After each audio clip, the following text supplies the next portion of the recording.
Hey everyone, and welcome to another deep dive.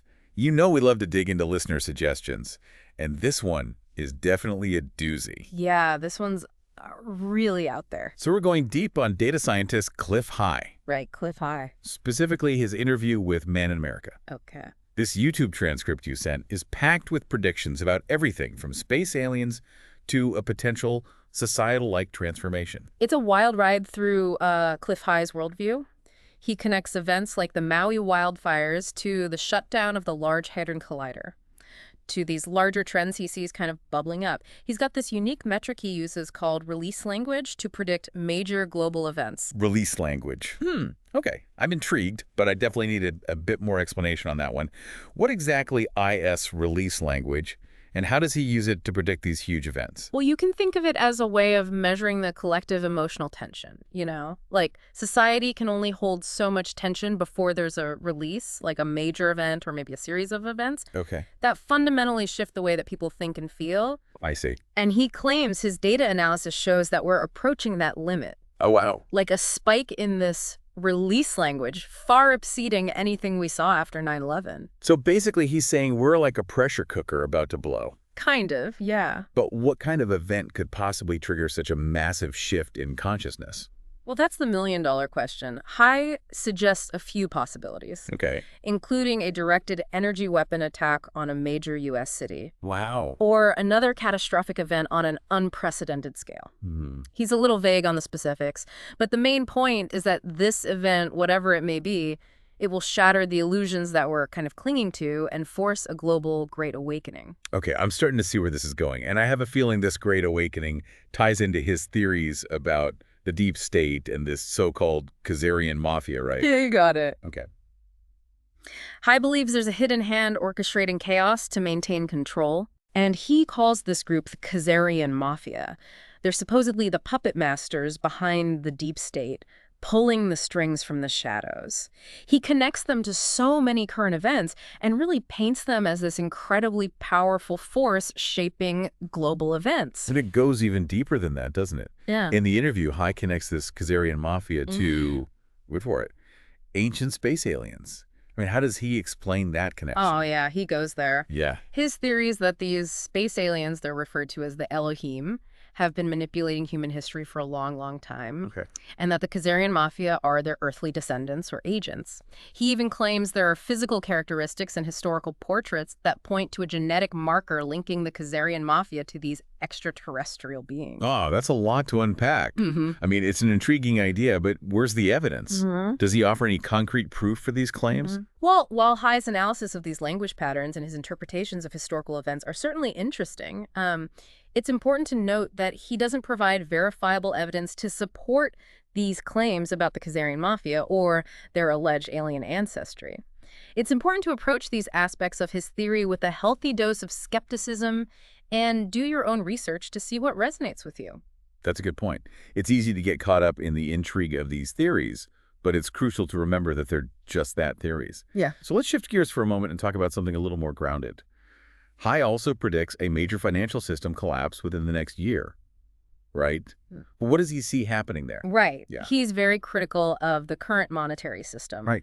arguing that it's based on debt and manipulation and ultimately unsustainable. He predicts a complete collapse of this system, Yeah. leading to widespread social unrest and a move towards a new type of currency. He even suggests that this collapse could lead to a resurgence of the military and the reemergence of Trump. Now, that's a prediction that will definitely get people talking. What does he say about that? Yeah, that's sure to get some attention. Yeah. He's a little vague on the specifics, but he seems to believe that the chaos resulting from the financial collapse would create an environment where a figure like Trump, who he sees as a disruptor of the status quo, could rise to power again. Right. He hints at the possibility of a shift away from traditional political structures, perhaps even a return to a more localized or decentralized form of governance. Interesting. It's almost like he's suggesting a complete dismantling of the world as we know it.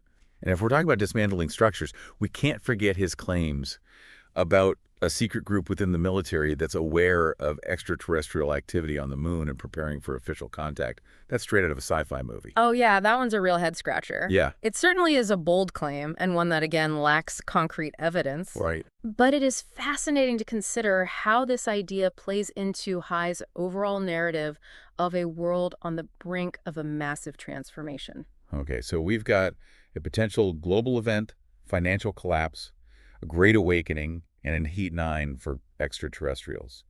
It's a lot to take in. I'm starting to see a pattern here. High seems to be painting a picture where everything we think we know is about to be turned upside down. That's a great observation, and it's important to remember that this is all coming from High's interpretation of his data analysis. Right. He's presenting his perspective, and it's up to each of us to decide what resonates with us and what we choose to believe. Absolutely. But even if we take all of this with a grain of salt, there's no denying that High's predictions raise some important questions. If the world is on the verge of such a radical transformation, what can we do to prepare? That's a question a lot of people are asking. Yeah. And High offers some advice on that front. He emphasizes the importance of self-reliance, urging listeners to develop essential skills like food production and financial management outside of traditional banking systems. So he's basically saying we need to be prepared to take care of ourselves and our communities if the systems we rely on start to crumble. Exactly. He stresses the importance of building strong local communities, becoming less reliant on centralized systems, and developing those critical thinking skills to navigate this increasingly complex information landscape. Okay, so that's a good overview of some of High's key predictions and his advice for navigating this potentially turbulent future. But what about the why behind all of this? What does he believe is driving these changes? Does it all come back to the space aliens and this galactic energy? Yeah, that's where things get a bit more metaphysical. High suggests that the increased galactic energy emanating from the center of our galaxy is impacting human consciousness, making us more aware, more connected, and more receptive to change. He believes this cosmic energy is playing a major role in this great awakening he talks about, and that it's contributing to the breakdown of traditional power structures. Hold on, so he's saying we're being bombarded by cosmic rays that are basically rewiring our brains and pushing us towards a new way of being. That's one way to interpret it. Okay. It's important to remember that while there is scientific evidence that cosmic rays can influence biological processes, the idea that they're directly influencing human consciousness on a global scale is, well, it's a bit outside the realm of mainstream science. Fair enough. It definitely sounds like something that requires a bit more research and critical thinking. So for all of you listening, keep an open mind, but don't be afraid to dig deeper and question what you hear. Exactly. That's what makes this deep dive so interesting. It challenges us to think outside the box and consider new perspectives, Right. even if they seem far-fetched at first. All right, so we've covered a lot of ground in this first part of our deep dive into Clif High's predictions. We've touched on everything from release language and the Kazarian Mafia to financial collapse and contact with extraterrestrials. Yeah, we've been all over the map. Definitely a lot to think about. It's interesting how High manages to weave these seemingly disparate elements from like impending global events to alien contact into a cohesive, albeit unconventional narrative. Yeah, there's definitely a thread running through his predictions where he seems to be saying like, look, things might get messy, but we're going to come out stronger and more aware on the other side. Yeah. But even with that optimistic spin, his predictions about societal collapse and potential chaos are pretty unsettling. It's understandable to feel that way. These are big, complex ideas with a lot of unknowns, but let's focus on what we can control. High puts a lot of emphasis on self-reliance. You know, he really hammers home the importance of being able to take care of yourself and your community, regardless of what's happening in the world at large. What did you make of that? I think it's a message that resonates with a lot of people, especially given the state of the world today. There's a growing sense that we can't always rely on institutions or systems that take care of us. And High's predictions, even if you don't buy into all of them, definitely push you to think about what it would really mean to be self-reliant. He specifically mentions things like food production, managing finances outside of traditional banking, and really honing your critical thinking skills. These are all things that could be incredibly valuable in a world where traditional systems might not be as reliable. His point about financial management outside traditional systems seems especially relevant given his predictions about a fiat currency collapse. He seems to be saying that we need to start thinking about alternative ways of storing and exchanging value. right? Absolutely. If the traditional banking system were to fail, as he predicts, relying solely on fiat currency could become very problematic. So exploring alternative currencies, bartering systems, or even looking into precious metals could be important. Those are all ideas that have been gaining traction in recent years, even outside the context of High's predictions. So it's interesting to see how these ideas connect with his larger narrative about societal change. But let's go back to the more metaphysical aspect of his predictions for a moment. High suggests that this increased galactic energy is not only influencing human consciousness, but it's also the driving force behind the breakdown of these traditional power structures. It's like he's suggesting that this cosmic energy is acting as a catalyst, shaking things up and forcing us to confront the limitations of our current systems. And if those in power are also experiencing this shift in consciousness, wouldn't that potentially undermine their own efforts to maintain control? That's a really interesting point. If everyone is evolving, including the so-called bad guys, wouldn't that change the game completely? Exactly. It makes you think about the potential for change not only from the bottom up as people become more aware and demand different systems, but also from the top down as those in positions of power potentially start to see things differently. Okay, so let's assume for a moment that High is right about this galactic energy and its impact on human consciousness. If that's the case, what does it mean for us on a practical level? How can we harness this energy and use it to create positive change? That's a question worth pondering. High seems to believe that this increased awareness is leading to a kind of evolutionary pressure, pushing us to evolve as a species and create a more equitable and sustainable society. He's not just talking about surviving, he's talking about thriving, right? Evolving into something new and better. Exactly. He envisions a future where we've transcended the need for centralized control, where technology and knowledge are shared freely, and where we're empowered to create a society that works for everyone. It's a pretty idealistic vision, but there's something undeniably appealing about it. Yeah. But how do we get from where we are now to that kind of future? High talks a lot about the importance of self-reliance, but what does that actually look like in practice? What are some concrete steps people can take? He suggests some very practical measures first and foremost. He emphasizes the importance of food security, learning to grow your own food, even if it's just a small garden or some herbs on a windowsill, can provide a sense of security and independence.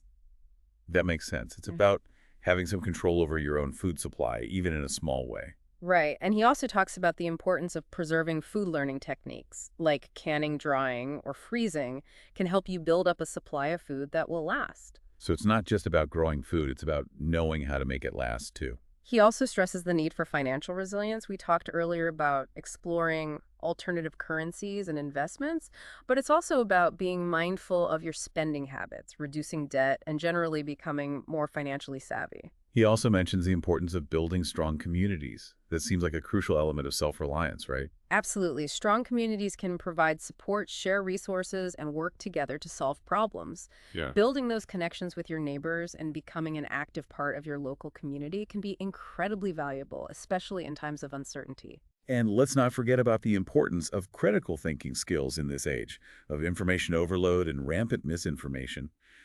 Being able to discern truth from falsehood is more important than ever. That's a vital point. Learning to evaluate sources, question narratives, and think for yourself is essential for navigating the increasingly complex world we live in. It almost sounds like High is advocating for a shift in our education system, one that focuses less on rote memorization and more on developing critical thinking and problem-solving skills. That's an interesting observation. He doesn't explicitly say that, but his emphasis on self-reliance and critical thinking definitely aligns with that idea. High even suggests that this great awakening will involve a reevaluation of our understanding of science and reality itself. He talks about moving beyond the limitations of traditional science and embracing new ways of thinking. What did you make of that? He seems to be challenging the current scientific paradigm, suggesting that we need to be open to new possibilities and acknowledge the role of consciousness in shaping our reality. He even goes so far as to suggest that the scientific community's rejection of the idea that consciousness creates matter rather than the other way around has hindered scientific progress. It's a pretty bold claim. It certainly is. The idea that consciousness is fundamental to the nature of reality is a concept that's been debated for centuries, but it hasn't gained widespread acceptance within the scientific community. But to be fair to High, he does point to the limitations of current scientific models, particularly in areas like physics and astrophysics. He argues that our current understanding of the universe is incomplete, and that we need to be open to new ways of thinking if we want to make truly significant breakthroughs. That's a valid point. Science is constantly evolving, and new discoveries often challenge existing paradigms. So while High's specific claims about consciousness and reality might be considered fringe theories, his call for a more open-minded approach to scientific inquiry is worth considering. All right, so we've delved into some of the practical implications of High's predictions, from self-reliance and community building to expanding our understanding of science and reality. It's fascinating to consider how these ideas might play out in the real world and how individuals can prepare for a future that could look very different from the present. But before we get too far ahead of ourselves, there's one more aspect of High's predictions that we need to explore: the role of technology. Right. High seems to believe that advanced technology, perhaps even knowledge shared by extraterrestrials, will play a key role in creating this more decentralized and equitable society he envisions. He actually mentions a very specific example in the interview. He talks about the Large Hadron Collider, that massive particle accelerator in Europe. Yes, and he believes that the project's imminent shutdown and its failure to achieve certain goals is causing a lot of anxiety among the scientists and others involved. He even suggests that the people behind the Large Hadron Collider might have had ulterior motives. Something about opening portals to other dimensions or making contact with entities beyond our comprehension. That's getting into some pretty speculative territory, but it's interesting how he uses the Large Hadron Collider as an example of how our pursuit of knowledge and our understanding of science and technology are constantly evolving. What might seem impossible today could become commonplace tomorrow. And that leads us perfectly into the final part of our deep dive, where we'll explore High's thoughts on technology and its role in shaping the future. Stay tuned. Okay, deep divers, we're back and ready to wrap up our exploration of Clif High's predictions. We've covered some really out there stuff, from potential global catastrophes to a great awakening and even contact with extraterrestrials. But now it's time to dive into the world of technology and how it might play a role in this massive transformation High is predicting. He really seems to believe that advanced technology, maybe even knowledge shared by aliens, is going to be a key part of creating this more decentralized and equitable future he envisions. Yeah, he drops some pretty interesting hints about extraterrestrial tech, but he also focuses a lot on how we could use existing technologies in new and innovative ways. He keeps bringing up the Large Hadron Collider, and it's not just a passing mention. It's interesting how he connects the LHC's shutdown with the limitations of our current understanding of science. He seems to be suggesting that this failure, as he sees it, is like a sign that we need to move beyond traditional scientific methods to really unlock the true potential of technology. He even implies that there might have been some hidden agenda behind the LHC project. Something about opening portals to other dimensions or even trying to contact entities beyond our understanding. Yeah, that's getting into some pretty fringe theories, but it does highlight the anxieties and speculations that often surround these really big scientific endeavors. What I find fascinating is how High uses the LHC as a starting point to discuss the potential for technology to radically alter our understanding of reality itself. It's almost like he's hinting at a future where the line between science fiction and reality becomes blurred. Right. Think about the progress we've seen just in the last few years with things like artificial intelligence, quantum computing, genetic engineering. These technologies are already changing what we thought was possible. It's not a stretch to imagine those trends accelerating and leading to breakthroughs that could totally revolutionize the way we live and interact with the world. It's exciting, but also kind of scary, right? I mean, if technology keeps evolving this fast, how can we be sure that it's used for good? How do we prevent it from creating even bigger problems or becoming a threat to humanity? That's a really important question, and to be honest, one that High doesn't really answer in this interview. He's super optimistic about technology, but we can't ignore the potential downsides and ethical questions. That's true. He does stress the importance of self-reliance and community, which makes me think those values will be crucial for navigating a future where tech is evolving so rapidly. I think he's saying that even with all these technological advancements, it's our human values, our ability to connect and make wise choices, that will really decide if we create a utopian or dystopian future. So let's say High is right, and we're on the edge of this huge technological revolution. How should we be thinking about our relationship with technology right now? I think it's a wake-up call to be more mindful and more discerning about the technology in our lives. We have to understand how it's impacting us, our communities, and the world. We need to ask questions, think about the ethics, and make conscious decisions about how we use technology. And maybe even more importantly, we need to talk about it. Share ideas and work together to make sure tech is used to empower people rather than control or divide us. Definitely. Technology is a powerful tool, but it can be used in so many ways. It's up to us as individuals and as a society to decide what kind of future we want to build with it. Well, we've reached the end of our deep dive into Clif High's predictions. We've explored a lot of wild concepts from global events and financial systems to a great awakening, contact with extraterrestrials, and the transformative potential of technology. It's been a wild ride. It definitely has. High's predictions might sound a little out there to some people, but I think there's real value in exploring these ideas, even if it's just to get our imaginations going and consider some different possibilities for the future. The goal wasn't to convince you that High is right, but to really dig into these ideas, unpack them, and encourage you to think critically about the forces that might be shaping our world. Don't forget, the future isn't predetermined. We're creating it right now through our choices, our actions, and our beliefs. So as we wrap up this deep dive, I'll leave you with one last question. If High is right about this great awakening and the possibility for humanity to reach a higher level of consciousness, what role are you going to play in shaping this new world? That's a really good question to think about. It all comes down to understanding ourselves and our potential, both as individuals and as a species. Thanks for joining us on this deep dive. We hope it sparked your curiosity and inspired you to keep exploring, keep asking questions, and keep diving deep into the mysteries of the world. Until next time, keep those minds open and those questions coming.